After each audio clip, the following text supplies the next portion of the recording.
ഒരു കാലത്ത് ഇടുക്കിയുടെ ഹൈ റേഞ്ച് ലോ റേഞ്ച് മേഖലകളിലൊക്കെ ഒരുപോലെ ഏറെ കൃഷിയിടങ്ങളിൽ കണ്ടിരുന്ന ഒന്നാണ് എള്ള് കൃഷി. കാണാക്കാഴ്ചയായി മാറിയ എള്ള് കൃഷിയെ വീണ്ടും കൃഷിയിടത്തിലേക്ക് ഒരുക്കുകയാണ് തൊടുപുഴയിലെ 2 കർഷക കൂട്ടുകാർ. അപ്പോൾ ആ വിശേഷങ്ങൾ കാണാം. എള്ളോളമില്ല എള്ള് കൃഷി എന്ന കഴിഞ്ഞ കാലത്തെ ഇടുക്കിയുടെ കഥ മാറുകയാണ്. ഇങ്ങ് കരിമണ്ണൂരിൽ എള്ളുപാടം പൂത്തു നിൽക്കുകയാണ്. കാണാം ആ സുന്ദര കാഴ്ചകളും അറിയാം ആ വിശേഷങ്ങളും.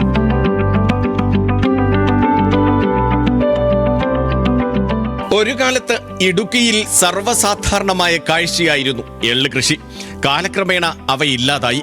എന്നാൽ തൊടുപുഴ ഉടുമ്പന്നൂർ സ്വദേശികളായ ഷിബു, റോയ് എന്നീ കർഷകർ 1.5 ഏക്കർ ഭൂമിയിൽ എള്ള് കൃഷി ഇറക്കി പരീക്ഷിച്ച് വിജയിച്ച കാഴ്ചയാണിത്.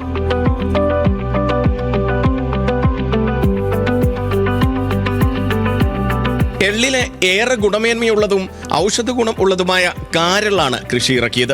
എള്ള് കൃഷി എന്ന് പറഞ്ഞാൽ വളരെ സെൻസിറ്റീവായിട്ടുള്ളൊരു കൃഷിയാണ്. അതിന് 2-3 പല ഘടകങ്ങൾ അതിന് അനുകൂലമായിട്ട് വരണം.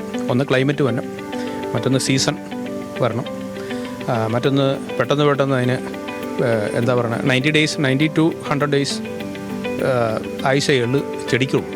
അത്രയും ഏരിയ ഉള്ളതുകൊണ്ട് നമ്മൾ ഇതിന് പല രീതിയിൽ തമിഴ്നാട്ടിൽ നിന്ന് വരെയും എൻക്വയറി വന്നിട്ടുണ്ട്. അത് തീരുമാനമായിട്ടില്ല. കേരളത്തിൽ നിന്ന് ഒരു 3 സ്ഥലത്തു നിന്ന് വന്നിട്ടുണ്ട്. പരിചിതനായ ആൾ വീട് വെക്കാൻ പ്ലോട്ട് തിരിച്ചിട്ട സ്ഥലത്താണ് ഷിബുവും റോയിയും കർഷക വിജയം കൊയ്തത്. കർഷകരും കാർഷിക സംഘടനകളുടെ പ്രതിനിധികളും നാട്ടുകാരുമൊക്കെ എള്ള് കൃഷിയുടെ കൗതുക കാഴ്ചക്കാരാണ്. എള്ള് കൃഷി തുടരാൻ ഇനിയും തയ്യാറാണ് ഇക്കൂട്ടർ. ഡിസംബർ അവസാനം ജനുവരി 15 മുമ്പേ ഇത് വിളവെടുത്ത് തീരേണ്ടതാണ്. കാരണം ഇതിൻ്റെ വളർച്ച അത്രയ്ക്കേ ഉള്ളൂ. 3 മാസത്തെ വളർച്ചയാണ് ഇതിനുള്ളത്. അപ്പോൾ ഇപ്പോൾ ഈ വർഷത്തെ കാലാവസ്ഥ അനുസരിച്ച് ഒരു 10 ദിവസം കൂടി മുമ്പോട്ട് പോകാനാണ് സാധ്യത.